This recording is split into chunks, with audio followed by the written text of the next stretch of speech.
कहर, धराली डूबी मातम में। उत्तरकाशी के धराली इलाके में कुदरत ने एक ऐसा वार किया है जिसे देखते ही सब कुछ बह गया। घर, होटल, सड़कें और लोगों की उम्मीदें। बादल फटते ही तेज बहाव से पूरा इलाका तबाह हो गया। कई लोग लापता हैं तो कई लोगों की जिंदगियां मलबे में दबी हैं। लेकिन राहत की बात ये रही कि सेना, ITBP, NDRF और SDRF की टीमें जान की बाजी लगाकर रेस्क्यू में जुटी। मुख्यमंत्री पुष्कर सिंह धामी ने मोर्चा संभाला और बताया कि अब तक 130 लोगों को सुरक्षित निकाला जा चुका है। पुल टूटे हैं, रास्ता बंद है, फिर भी बचाव नहीं रुका। PM मोदी भी हर अपडेट खुद दे रहे हैं। ये सिर्फ एक रेस्क्यू मिशन नहीं, इंसानियत की जंग है जो तब तक जारी रहेगी जब तक हर आखिरी जिंदगी मलबे से बाहर नहीं आ जाती। चलिए जानते हैं पूरी रिपोर्ट।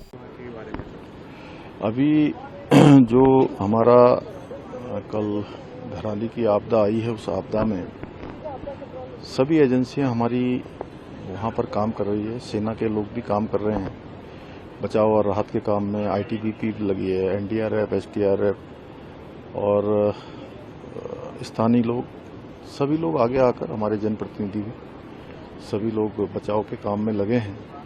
कल लगभग 130 के लगभग लोगों को रात को रेस्क्यू किया गया है और अभी लगातार खोजबीन जारी है।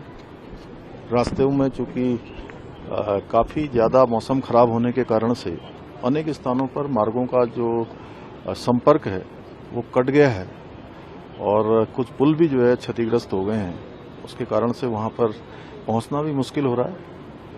लेकिन उसके बावजूद भी सभी एजेंसियां, सभी लोग जो वहां पर पहुंच गए हैं, रेस्क्यू के काम में लगे हैं। हमने राज्य के स्तर पर भी 10 डिप्टी SP, 3 SP और लगभग 160 पुलिसकर्मी भी इस काम में लगाए हैं जो राहत और बचाव के काम को करेंगे।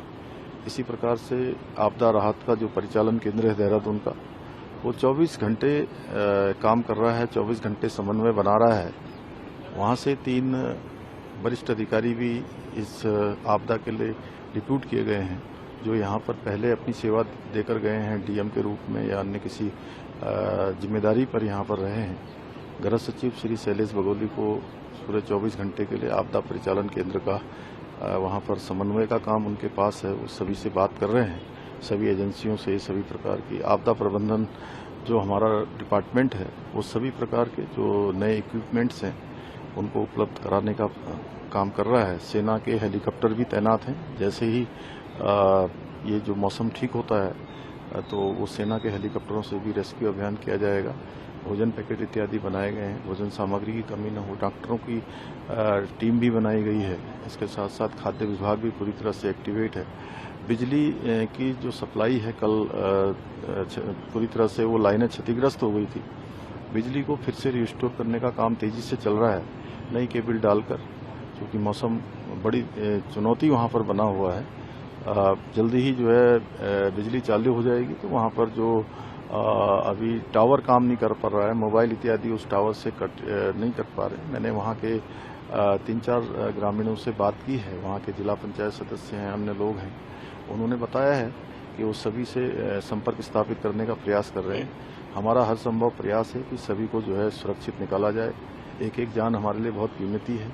मेरा धराली गाँव फिर से जो है, धराली नगर फिर से जो है अच्छी स्थिति में आए, सभी व्यवस्थाएं वहाँ पर फिर से व्यवस्थित हों, उसका हम प्रयास कर रहे हैं। मैं आदरणीय प्रधानमंत्री जी का भी धन्यवाद करता हूँ। कल भी उन्होंने हर संभव मदद का, सहायता का और आज भी पूरी जानकारी ली है और उनके स्तर से लगातार सभी भारत की एजेंसियों को हमारे यहाँ के लिए हर संभव सहायता के लिए कहा गया है।